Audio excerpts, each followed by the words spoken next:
Hi, Monique. It's lovely to see you. How are you doing? I'm great, Anne. That's lovely to see you too. Oh, thanks for coming.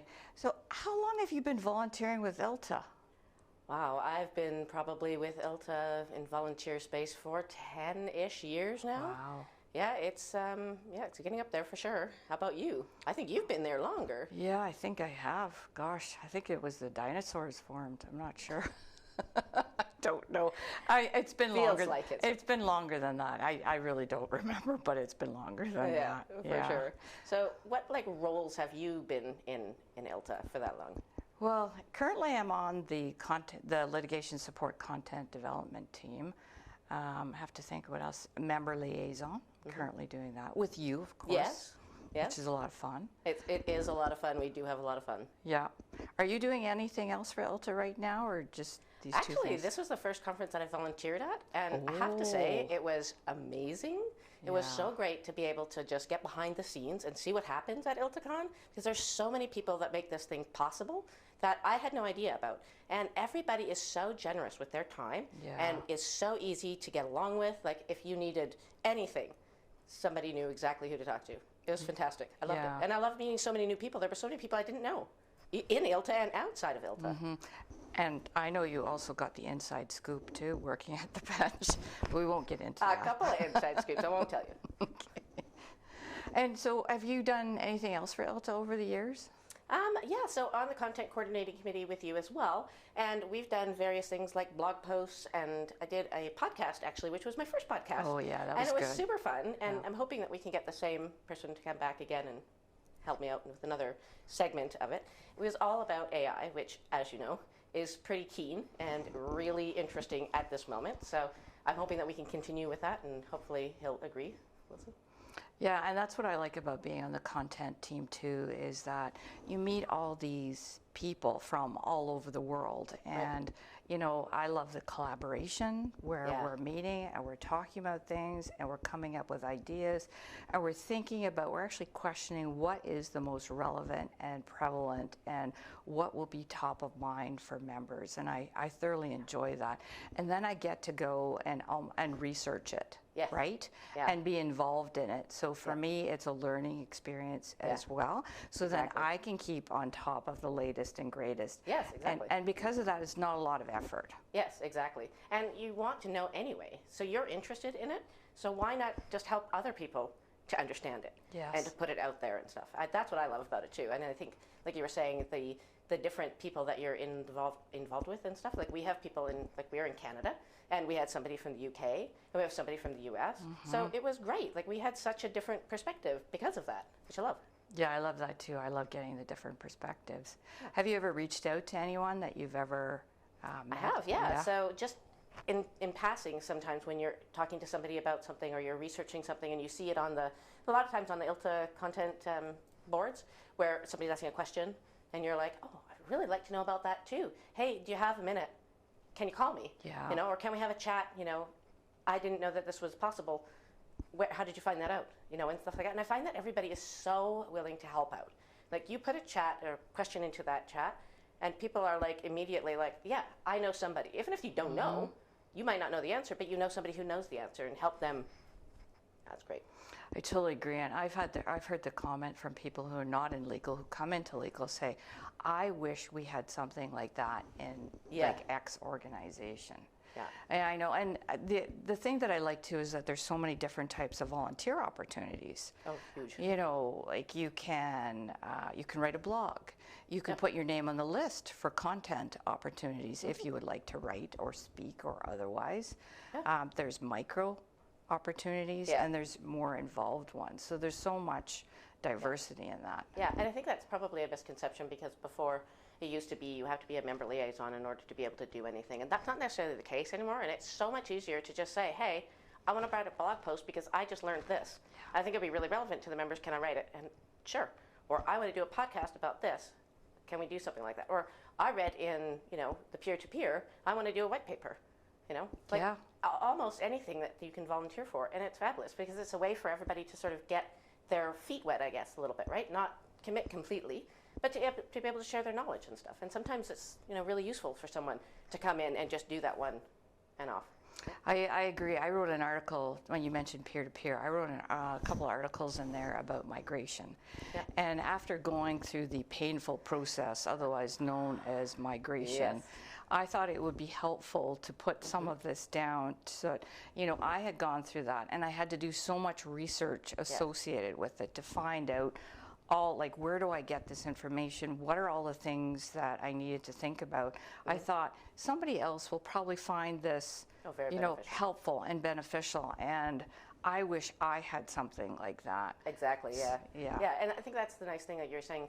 You went through a particular something, and you were like, I'm going to share my knowledge, because somebody else is going through the same thing and could probably use that. And I can tell you that, like, when I was doing my migration, I actually read your paper. And I was like, this is great, because I don't have to think about all the things that I didn't know about and think about, oh, I forgot about that, or oh, I should remember to do this, or anything like that. It's right there, and it's easily accessible, and that's what I love.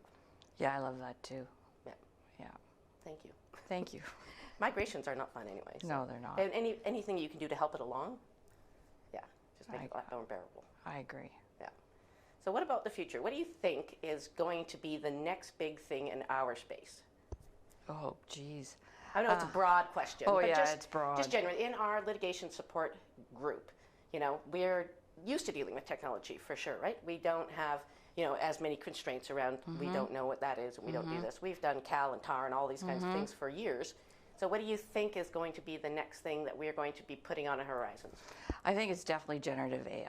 I mean, at the conference, it was, I attended a lot of sessions on the generative AI, and it was very interesting because almost every panel, I didn't attend all of them, but all the ones that I attended had someone from the e-discovery space in there to some capacity. Exactly. And was saying that this will probably be the foremost of the change related to the area. So it's going to be very interesting to see how it develops, because then I think my theory, I'd love to hear yours, is that this will spread into other phases, other areas as well. Because e-discovery is all the things that you're hearing about, we've seen for years. Yes.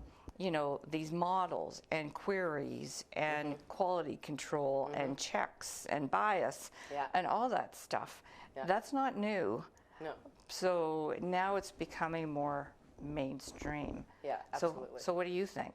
I think that's the same idea. I think that people that have been not in our e-discovery space are completely unaware of what we've been doing with that kind of technology. And I think that because they might feel a certain sense of, you know, I guess, I'm not sure the word I'm looking for, but like a certain sense of relief that somebody else has already gone through some of that stuff and can help guide them. Prompt is great. If you don't know how to prompt properly, you're not going to get good results. And it's the same with e-discovery. If you don't prompt in your searches, you can create a search and pull back a specific amount of documents.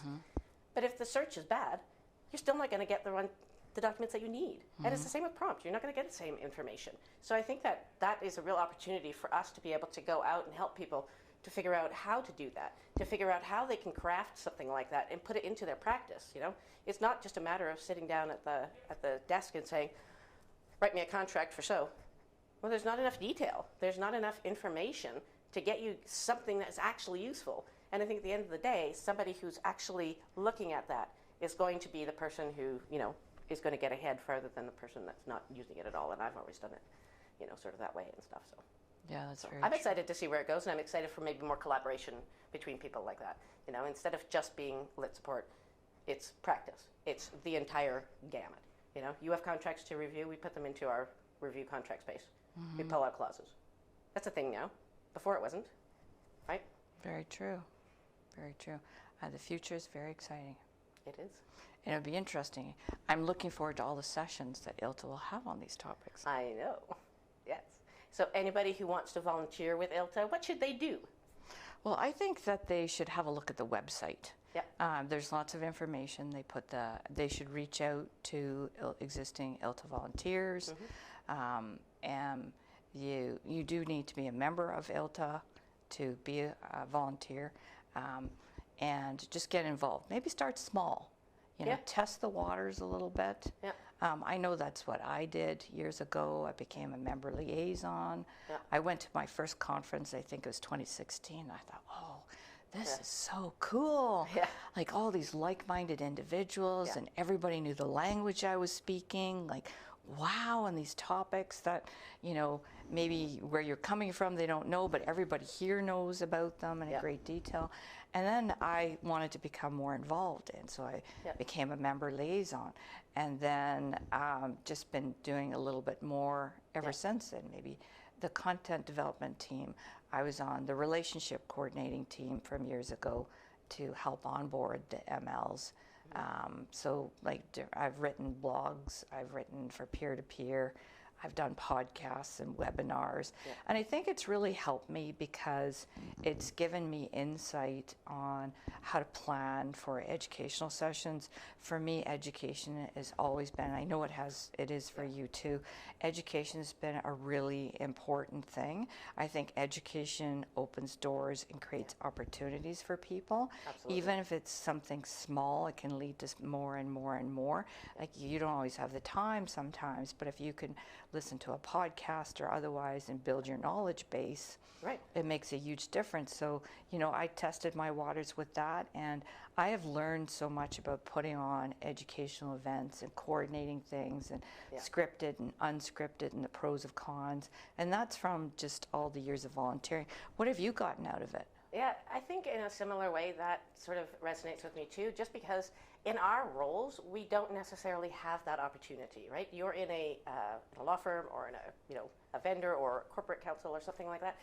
You're maybe educating the people on your team about something that you're doing that's related to the case itself, but you're not necessarily going out into the entire group to educate them on something. You might at your firm or, you know, things like that, but that stays within your firm.